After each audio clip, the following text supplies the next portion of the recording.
So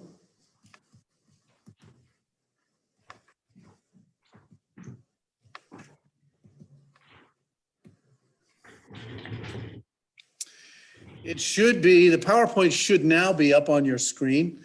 And let's begin with prayer. So Lord, we thank you that your timing is perfect. And in this particular study, help us to see that you time every event just as you purpose, even hundreds of years before it takes place from all of creation. So God, we thank you. We thank you for your word. We thank you for its accuracy, but we thank you mostly for its instruction in our personal lives. So God, we'll thank you for this tonight in Jesus' name. Amen. So what we're going to do tonight is to speak about the wise men. And basically, we're just going to address two questions.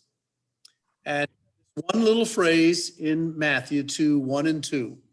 Wise men from the east came to Jerusalem. And of course, a little bit later, it says, we have seen his star in the east. Now, consider, we're going to look at some maps, and we're going to look at some things tonight that might help you understand a perspective about this. But the wise men, remember the verse here says they have seen his star in the east. In other words, they were in the east from where Jerusalem was. So if you look at a map, they're in the east. It did not mean the star was moving east. It meant they were in the east. But two questions we will look at. Who were these wise men? And number two, what was the star? Now, I'll say right from the beginning, a bit of a disclaimer. Though I have looked into these things regarding the timing of Christ's birth, the potential of what the star was from an astronomical standpoint, and who the wise men were for decades, it does not mean that everything that I believe is totally, completely accurate. There are speculations in this that we all have historically. There's no way that we can know everything there is to know about this. However, there are so many things that we can look at historically that really give us confirmation. And I think tonight, again, there are lessons we can learn, but the most important lesson we will talk about is the fact that God times every event in the interests of his kingdom. And there could be no other event more important in his kingdom than the coming of his son. So everything deals with it. So let me just give you a few points about these wise men beginning this study. Now, originally, the quote wise men in Babylon with the time of Nebuchadnezzar, and this is about 600 BC, they were steeped in astrology and the occult. And yet, secular historians say something happened to these astrologers that turned them into court astronomers. What could have changed the main leading wise men? Because remember, in Nebuchadnezzar, when you read in the book of Daniel, every time there was a dream Nebuchadnezzar had, he would call the wise men, right? Now, in the Latin, and he'd call the magus, M-A-G-U-S, and the Magi. Now, it doesn't mean that they were all involved in magic. Magi is not necessarily the root of the word magician, but they were involved in astrology, which means, and again, the key thing, we'll come back to this, but astrology means that you actually are, your life is led by your sign in the sky. It's fatalism. It can't be changed. It's the way it is. It's your personality is fixed. This is the way it is. This is, of course, not biblical, although the Bible does reveal that astrology was very prominent. However, something happened. Daniel is put in charge of all the Magi in Daniel chapter 2. And I put the verse here. Then the king promoted Daniel and gave him many great gifts. This is after he interpreted the dream successfully from Jehovah. He gave God all the credit. And he made him ruler over the whole province of Babylon and chief captain and administrator or governor over all the wise men of Babylon. Now, there is no reason to discount the historical scholarship that has been done, that for the entire, now remember, Daniel was about 13 years of age when he was taken captive and brought into Babylon. He then ruled, or he would influence Babylon for 70 years. Remember, how long were they captive there? 70 years. So when he was 13 or 14, he knew that prophetically he was going to be there for 70 years. Now that would depress you. When you think about it, I'm going to be captive now till I'm in my 80s. I'm losing my whole life to this. But that's not how Daniel looked at it. He looked at it that God had destined him to have an influence. There is no reason to believe. In fact, we have lots of indications toward the end of the book of Daniel. Now, historically, the book of Daniel ends Daniel 6, but we know there are 12 chapters in Daniel, and the others are all prophecies and visions for the future. But he was captain over the Magi for 70 years. So for 70 years, he retaught the Magi, the wise men of Babylon. And what do you think he taught them? Astrology? No. He taught them there were two main texts. And remember, Daniel, you had part of the Old Testament that Daniel had. He had the law, he had the prophets, and he had the kings that preceded him before the captivity. But Daniel, and you'll notice also that the Bible had the heavens as a textbook, not as an astrology textbook. And we'll see what they meant by that. So here you have Daniel. So now these court astronomers are different than astrologers. So the question would be, how do they become court astronomers? What happened here? His school of the Magi continued generation after generation. In fact, after Daniel died, the same kind of teaching continued. And one of the key reasons is Daniel's influence over several nations. Because remember, he was influencing Babylon, but then Cyrus came. And remember, he tutored Cyrus and showed Cyrus that his name was in the prophet Isaiah and book. So now he influences Persia. And Persia, very unique Old Testament kingdom, the only Old Testament ancient kingdom that had the rule of law rather than just the rule of the king. Remember, once a decree was made, the king couldn't even change it. The law ruled. Even though, of course, Persia was still a monarchy, it was still a pagan country, there was an influence from the bottom up. And remember, everything that Daniel did in governing in Persia was to decentralize the centralized power, make it local. So for generations, they studied Old Testament prophecy. This was their number one focus. And for Daniel, we know from Daniel's prophecies, he knew that the Messiah was going to come. So the focal point was every prediction in the Old Testament that you could find in symbolism or as direct as possible for years, for generations, to study prophecy predicting the coming of the Messiah. And they were going to look to the heavens, and I'll show you why, for confirmation. And when was the Messiah going to be born? When was the Messiah going to come? And of course, they would deduce the fact that he would be born.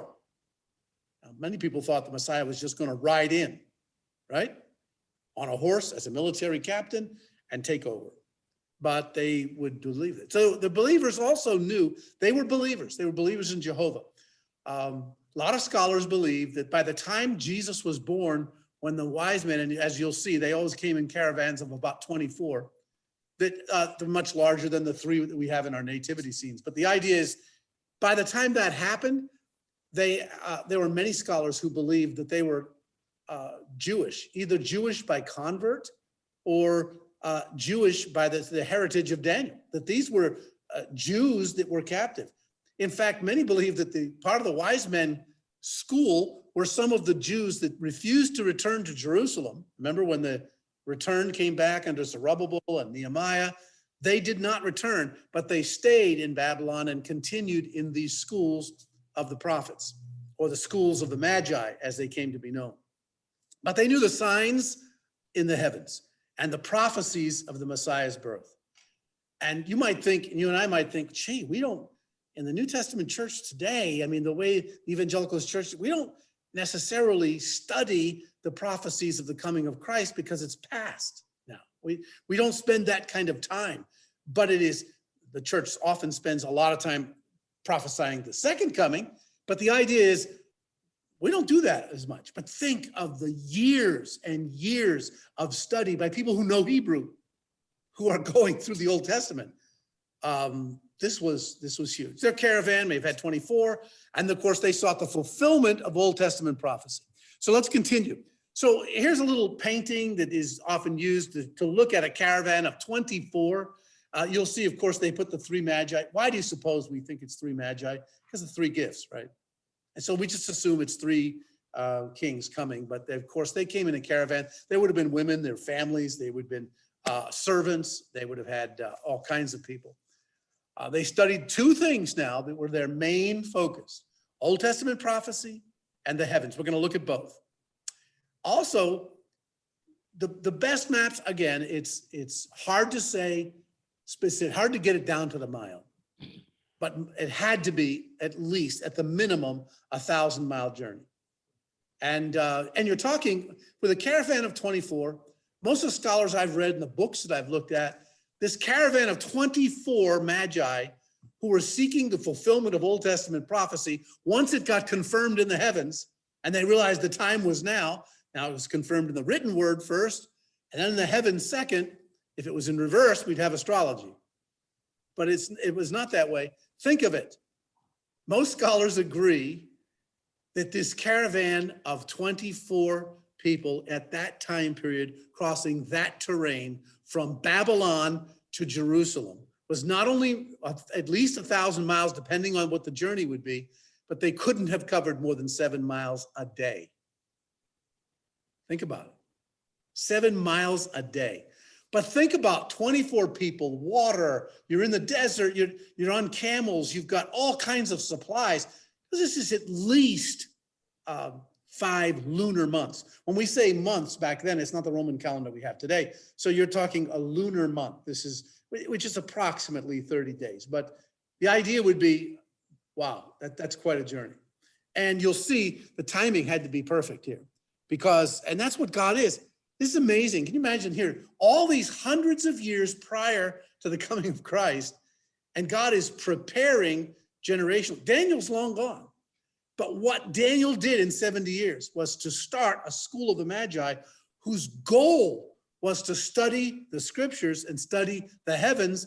And because the prophecies about Christ's birth combined stars in the heavens and the timing of Christ's birth through Daniel's prophecies, and they studied Daniel's prophecies, and God's timing this with his decree of when he's going to send his son.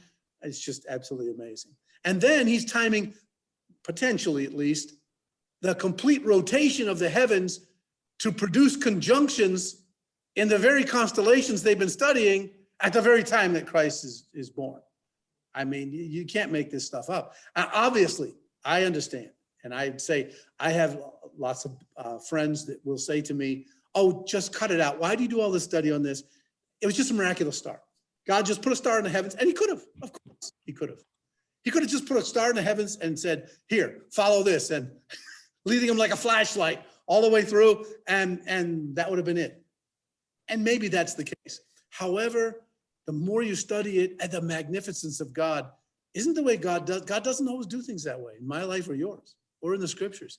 He doesn't always just do it miraculously. How many times would you like it? It's just healed miraculously, just instantaneously. I just want it now, yesterday. But God always, most often, the default method is God works through our circumstances, in our lives, in the midst of difficulty. Don't you find that? I mean, I don't find it in my life that it's just always instantaneous. But of course, you recognize that. So here, think of this. Here's a map that I think could have been fairly accurate.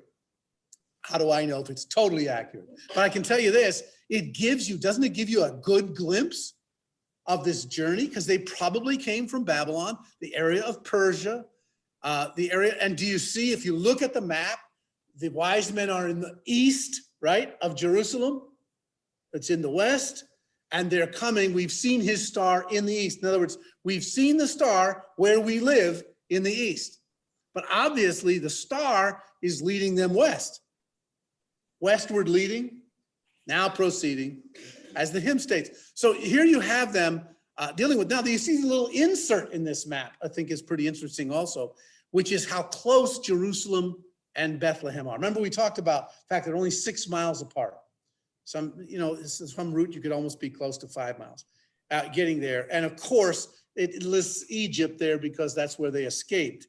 And you can see that, they had a couple 100-mile at least journey to Egypt when they escaped. That is Mary and Joseph. So this gives you a little glimpse of what it might have been like for these wise men. What a journey. But now we have to backtrack in a little bit. In Daniel chapter 9, Daniel gives this phenomenal prophecy of the 70 weeks. This was thoroughly studied by the wise men and thoroughly studied by Old Testament scholars and believers in the Old Testament. Now, I'm just going to read it and I'm going to comment a few things on it. So this is Daniel 9, 24 to 26. 70 weeks.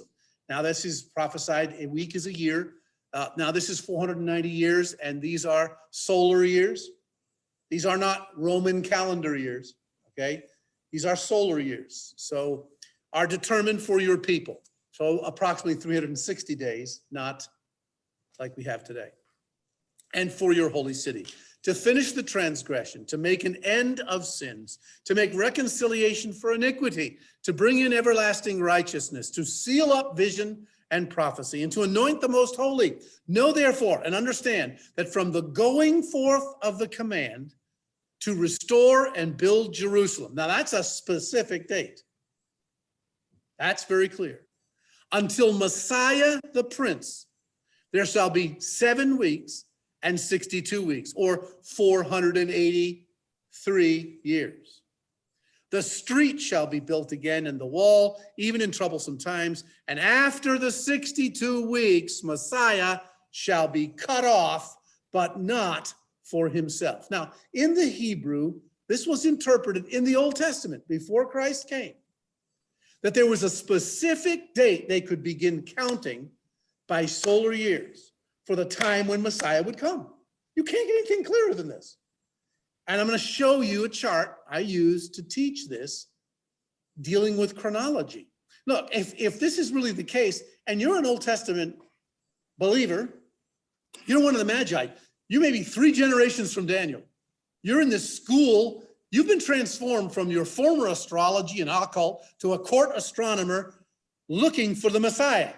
And you're studying to pass on your knowledge to increase to the next generation, because you're pretty sure 483 years, you're not going to be around. You know it's going to be a long time. Now understand this. They know that it means when the Messiah is cut off, the Messiah will die. That's what it means. He will die. So people recognize this 483 years from the date to rebuild Jerusalem and to the date that ends after 483 solar years is the date Messiah is crucified. Now, they wouldn't have said crucified necessarily, but dies. Now, could it be possible that it works out exactly? This is so awesome. It's phenomenal. And yet the 483 years, and that leaves 7 years. Now there's speculation on the leaving of 7 years. Many believe that 7 years is a future great tribulation. I believe the initial fulfillment is from 63 to 70 AD.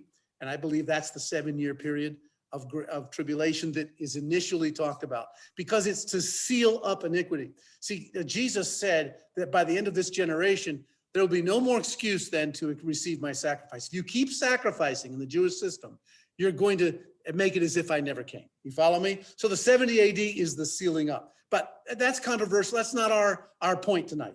However, it's very interesting that you could look at this. Now, I give you a list, 70 weeks. I've taken many years, and I use this in my world history classes, where I take 1,000-year periods and I put chronological charts so I can see what God is doing, what's happening in the secular world, what's happening historically, so you can mesh the two.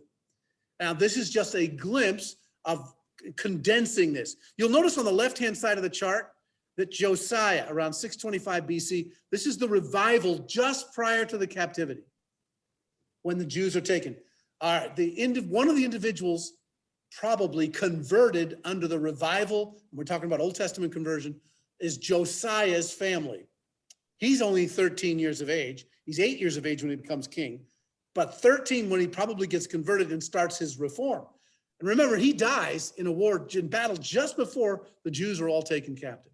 You'll see Jeremiah comes right after him, and then Daniel. Daniel is that 13-year-old taken into captivity at that time period. You'll notice Cyrus gives the decree to rebuild. You see that block in there? So Cyrus gives the decree. Then Darius gives another decree in 519. But it's Artaxerxes that gives the specific decree for Nehemiah to rebuild it, and that's March 5. Do you see the box at the lower right-hand corner of here? It says, okay, in March 5 of 444 BC, and then from that moment to 483 solar years. And by the way, this is all done out in several books. Evidence That Demands a Verdict by Josh McDowell. These aren't. I'm not coming up with this. This is research that's been done many years. It's the exact date, March 30, Passover, 33 AD. Christ is crucified. Is that awesome or what? Exactly what he said. Now, why am I doing this? You might say, wait a second. I thought we were talking about the wise men that end up coming to see Jesus when he's 18 months old or between a year and 2 years old. Yes, but I want you to understand this. The specific prophecy that dates by years with 83 years for Messiah to be cut off is going to tell the wise men the period when he would be born. Not the day he would be born. But look, nobody said that he's going to be 33 years of age when he dies. The New Testament hadn't been written. You follow me? We don't know that he was about 30 years when he began his ministry. That's a New Testament scripture. They don't have that scripture. But if you know a person's termination date of when he dies, you'd be able to say, well, you know the basic time period then when he's going to be born. You follow me? And this would inspire them to study the prophecies about his birth. And so you would see this became clear. So Daniel's legacy, notice the legacy of Daniel, chapter 12. Those who are wise shall shine like the brightness of the firmament. Well, you know what? You know what that is? You are going to shine like the stars of the heavens. That's what it says. And those who turn many to righteousness like the stars forever and ever. So even the legacy of Daniel says, if you are righteous in your character, you're going to shine like the heavens. He points from the word of God to the heavens. And of course, they came from the east saying, where is he who has been born King of the Jews? Now, how would they know? Well, I want you to also understand this. When the wise men came to Herod, and they came saying, where is Jesus? He'd already been born. Do you notice the question? In other words, where is the king who has already been born? Because, see, they waited till full confirmation to start their journey. But we'll get to that in a minute. All right, so now, what about the prophecies of Messiah's birth? So this is another aspect of Old Testament prophecy. If his death can be determined, the time of his birth as well, the general time. Well, first of all, we know the three prophecies, we've discussed them already. They would have studied and said, wow, he's going to come as a child. Unto us a child born. He's going to be born of a virgin. Right? A virgin shall conceive and bear a son. And he's going to be born where?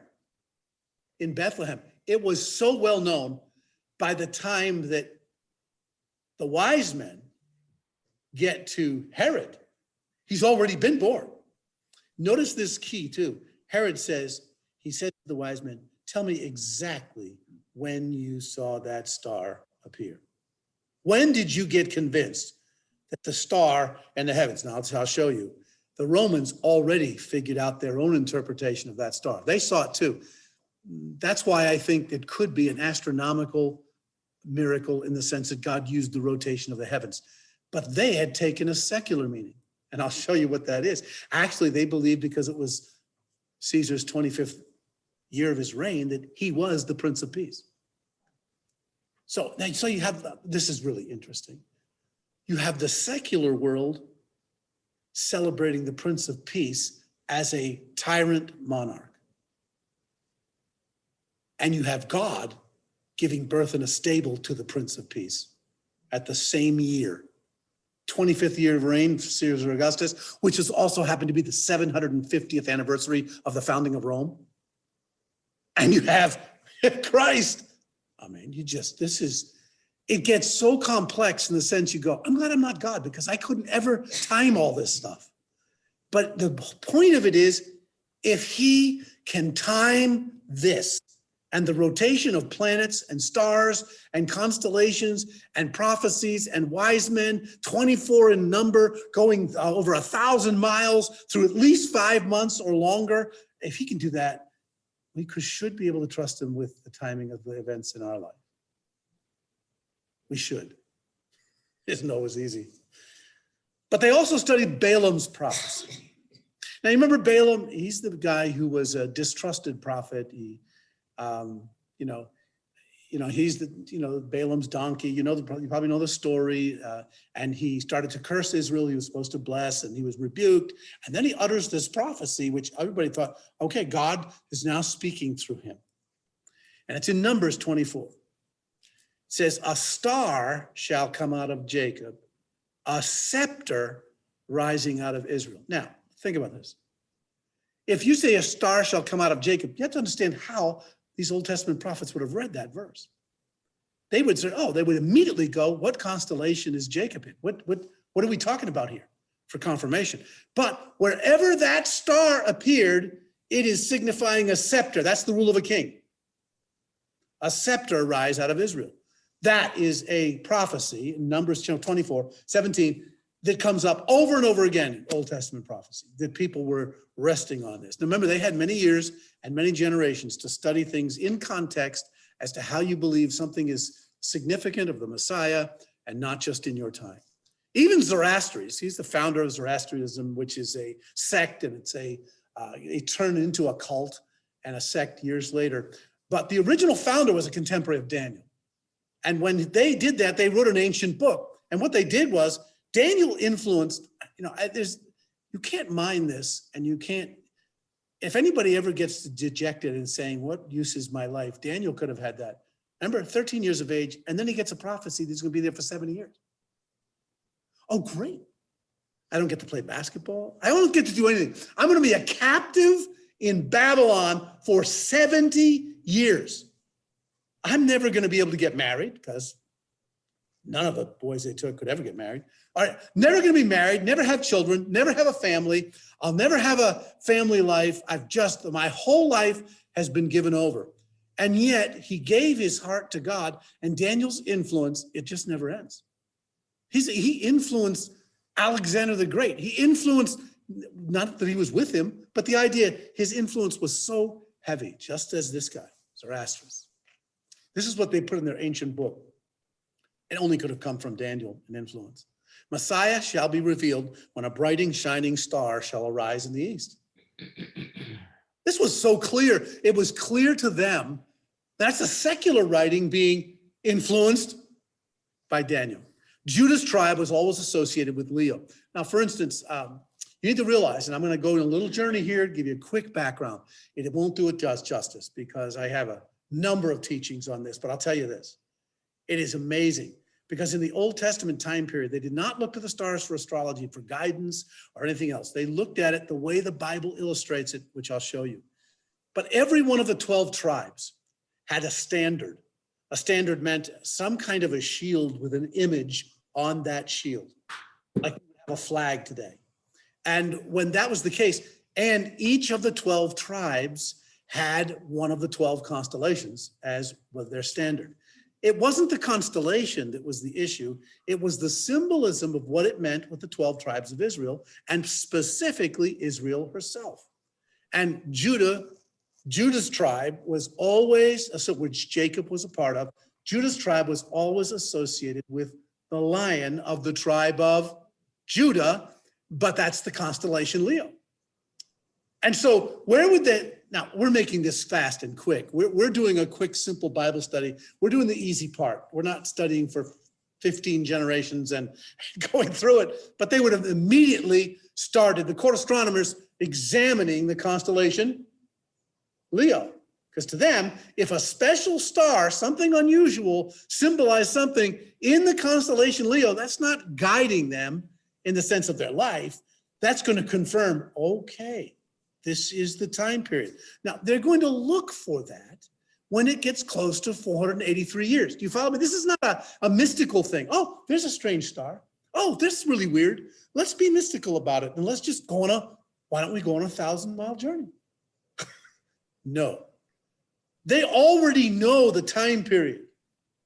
So as it's getting close to that time period of the Messiah's birth, which would be many years before 483 years, because that's when he dies, right?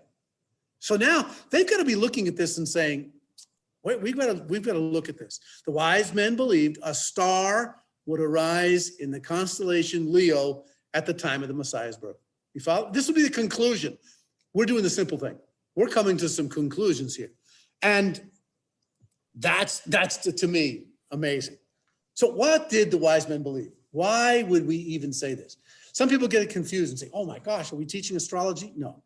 Again, astrology is a star, fixes your destiny like fatalism, your personality. What sign are you born under? I was on a radio debate about astrology versus astronomy with this astrologist, and he said that to me. He says, well, Jehle, why don't you give the sign you're born under? And I said, and this was my answer to him.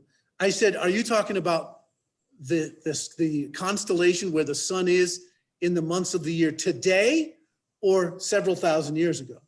Because it changes. It got quiet. He said, well, you know, the standard interpretation. I said, well, you know that today, the month of July is supposedly the sign, you know, of Leo. And he said, yeah, and that's happened to me when I'm born. So you're going to say that I'm born, but the sun was in Leo at the time of Abraham, 2000 BC.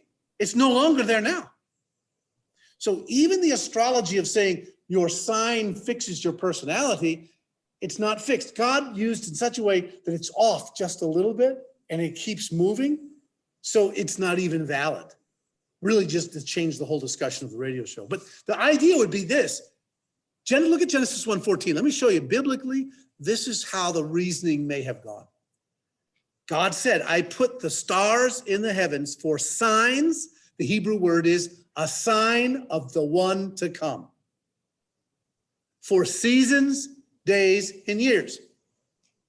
Why? Because you can tell time by the heavens. You can tell time by the Big Dipper. Even today, the Big Dipper is like a clock in the heavens. If we went out and we got a telescope and you could see where the North Star is, and you could find the Little Dipper and find the North Star, and then you could do a little timing, depending on where you are in the world.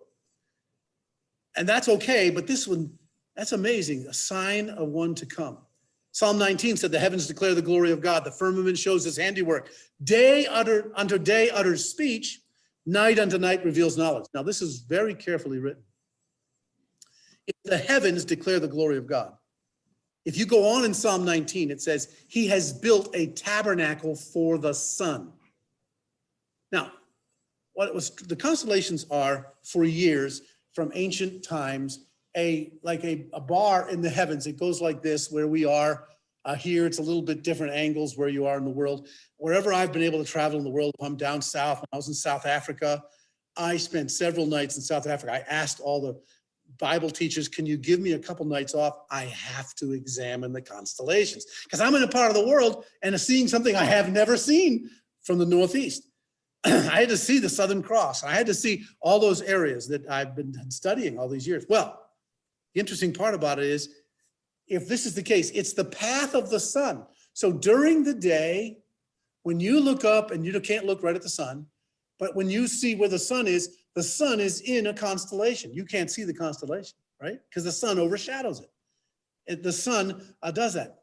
In the day, the sun speaks. That the Son of God overshadows everything. He is the fulfillment of everything that God has ever done. You see, unto day utters speech. It utters the proclamation of who God is. But night unto night reveals knowledge, meaning the sun is no longer visible. So all the stars become visible, and the sun may be on the other side of the earth, and we're seeing the constellations that are up there, and it displays knowledge. Now, it's a picture book in the sky. God designed it. I'm not making this up because God says he did it. And God even says his language in Psalm 19 says the language of that picture book has gone into the uttermost parts of the earth, because picture language can go everywhere. And every culture began studying it. You know, every ancient culture of the world says the first three astronomers were three men by the name of Adam, Seth, and Enoch. That just must be chance. No. Every culture of the world has a story of the flood because it happened. And when they got off the ark and then they scattered, they all told the story. Of course, generation after generation, it got a little more weird and less accurate other than the Bible, but still there. So the heavens are a sign of Christ to come, not a fatal determination of your destiny, which would be astrology. Are you following me? This is what the wise men would have studied. Why the Ancient Sphinx? You know, here it is, 2578 BC. We're way back. We're right after the flood, near the Tower of Babel. Why would Egypt, the time of the pyramids being constructed and everything else, why would they be this ancient sphinx, the head of a woman and the body of a lion? Except for this, the cultures, that when they built this was the solution to the riddle. All right, think of it. If you have 12 constellations, and the pictures are somewhat arbitrary, though I've studied some books that have gone back to the most ancient pictures that, of course, were artificially drawn around the names of the stars, because people named the stars, because God gave names to all the stars, and some of the first astronomers, Adam, Seth, and Enoch, also named them, and some of them have been passed down. They were actually written into archives, I believe, on the ark with Moses, and it was passed down. Well, the body of a lion could only mean Leo, Constellation Leo. The head of a woman could only mean Virgo, which means the solution of the heavens is you have to start with Virgo and end with Leo. But Leo and Virgo are right next to each other in the constellations. And it would be because what if the child who's born of a virgin is also a king? You guys aren't as excited as I am. It's hard for me even to stay here in front of the camera, but that's okay. So now this is like a riddle solved. Well, we can't stay there. So Adam, Seth, and Enoch, the first astronomers, cultures say the constellations are a circular book beginning with Virgo, ending with Leo. Now, I'll just say it very simply. Virgo, Jesus comes, born of a virgin. The star names in that constellation, which I'll show you, actually come right from the Bible. The actual original names come right out of Hebrew. They come right out of Bible verses. So how could that possibly be? Except that if Adam, Seth, and Enoch named them in Hebrew for these stars by God's revelation, and they gave some of these, this was a confirmation, because God said, I gave these partially to be a sign, a confirmation of what I'm going to do in the earth. The written word is the standard, not the stars, because we can always get them mixed up. But the idea is they can be confirmed by the heavens. Why wouldn't God do that? Doesn't he always confirm his word? Yeah, and they don't contradict each other. The constellations of stars were given ancient names. Psalm 147:4 says God has named all the stars. He's given the stars names. What if over the years, especially in the ancient original pictures, that there could be we know some of those names. Well, I'm going to give you a few. Regulus is the brightest star in the constellation Leo. It means to tread underfoot as a king, to be king, to rule over all. And it's in the constellation Leo, which is the lion, which is the king. It's the constellation of being a king. Then there's the planet Jupiter. The planet Jupiter was always considered to be a king. Why? Because it was the largest planet. So they considered Jupiter to be a king. Virgo, the virgin. Alzimak is the Arabic name of a Hebrew word which means the coming of the branch. Does that sound familiar? It's out of the book of Zechariah. That's who Jesus is called. So and the planet Venus was always associated with motherhood. This is a mother. What if, just what if, the timing of this would bring a conjunction of these four themes together for the Magi? If you're one of the Magi and you've been studying and you've got records from previous generations, and all of a sudden they start to merge, you're going to like, whoa, it's getting confirmed, not just from the heavens. Now remember, they already know the time period, right? When Christ may be born, because that prophecy of Daniel is there, and they're schooled from the prophet Daniel.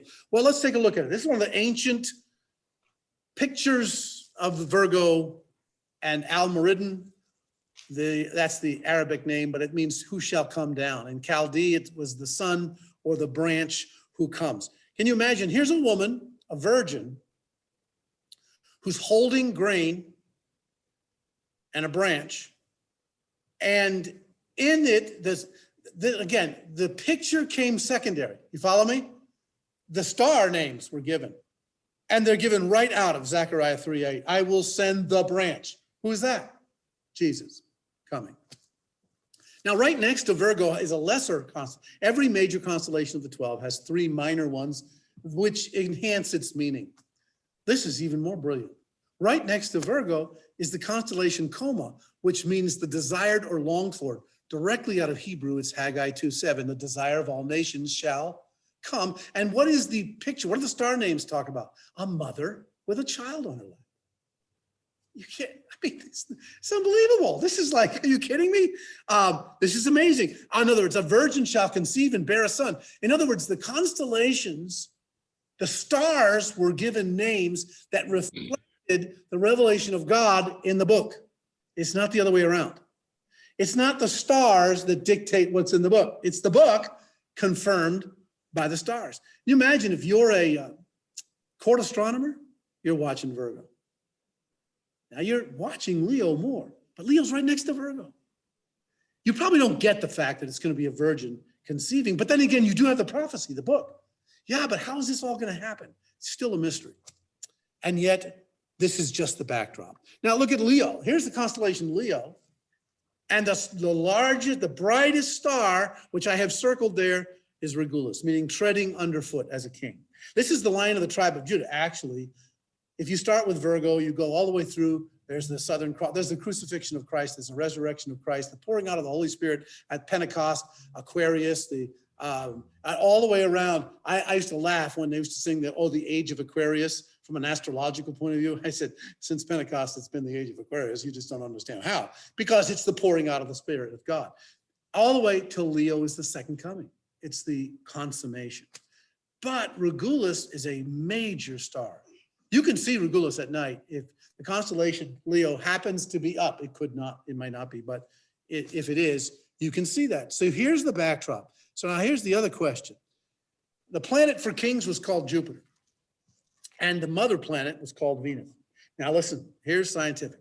Do you know with a computer today, you can see what the night sky was at any period in history, because it's all programmed into a computer. So you can go backwards, you can circulate it backward, you can go by solar years, you don't have to go at a Roman calendar, you can go all the way back and you can tell. And so they've done this research now. This is up to date. And Jupiter and Regulus had a conjunction. Now you know what a conjunction is. They came so close, it appeared to be double the brightness, and yet it was Jupiter and Regulus. Well, Regulus is the star in Leo, and Jupiter means king. A king star next to treading underfoot as a king in a constellation, meaning the Lion of the tribe of Judah, the king. Oh, you've got some people's attention. And that was in September of 3 BC. So we know that happened. That probably was the initial sign that caught the Magi's attention. Probably, we have to say. Then in early 2 BC, another conjunction of Jupiter and Leo. Now, that's not usual. Normally, this is hundreds of years apart. You don't normally get a conjunction of two particular stars and say, oh, Well, I guess that'll happen every year. No, it doesn't. 700 years, 800 years sometimes. And it happened the next year alone. Don't you think by early 2 BC, same thing happens again? You've got some court astronomers going. By the way, they didn't have telescopes. What they used was a basin of water. They would build some kind of structure over it so the wind would not ruffle the water, and you'd have this basin of water. And at night, they would look into the pool because it was reflecting what? The sky above, and they would examine the stars, and they would examine the constellations, and they would do that. It's amazing. And so this is how they would do it.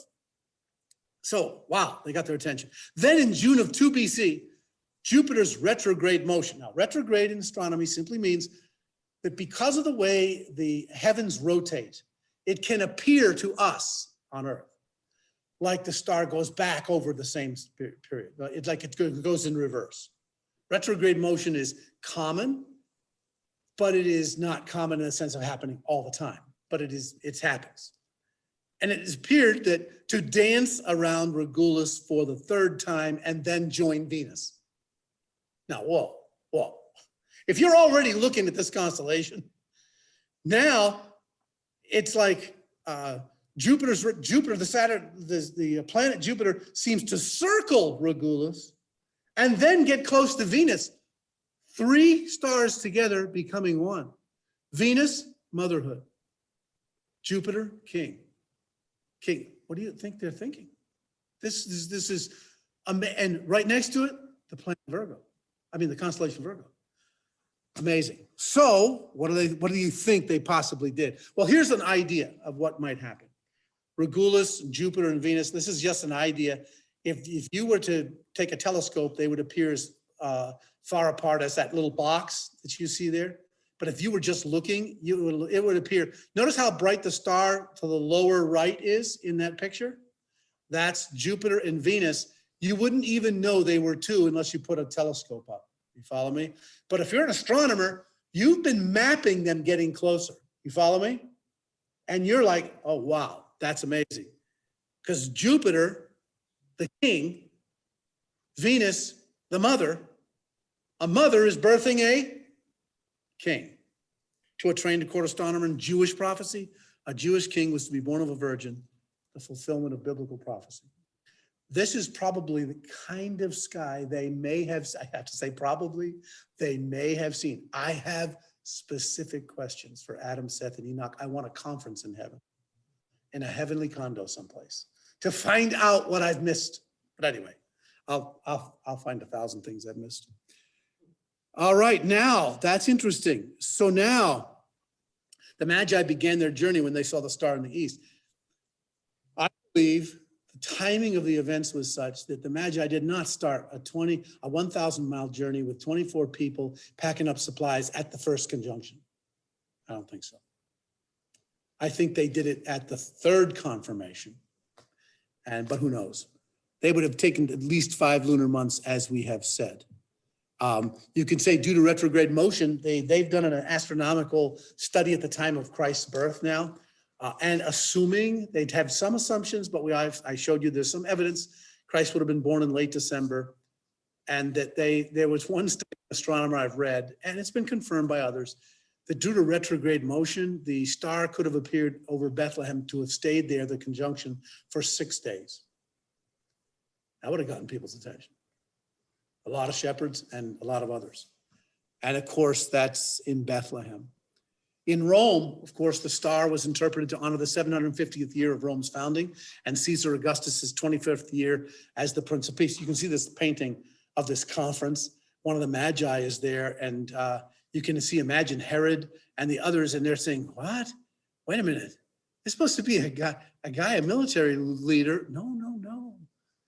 Isn't this star there because the gods are confirming that Rome is the ruler of the world and that Caesar is God? He's the Prince of Peace, the Pax Romanus, and he's the ultimate. Isn't he the ultimate tyrant? No. This is a child born, King of the Jews, another king. And you can imagine, by the time the Magi, and we know this chronologically, are meeting with Herod, Christ has already been born. He's probably a year old. The Magi probably start their journey when Jesus turns 1. And they start that I'm talking about the minimum months, probably 5 to 7 or 8 month journey to come. So now they're before Herod. And Jesus is probably 18 months old. And Herod's like, a child? Now, do you understand why Herod would say, when did you first see this star? Well, we first saw it 18 months ago or 2 years ago. Well, they had to say something under 2 years, because if they had said 3 years, what would he have killed? He killed every boy 3 years and younger.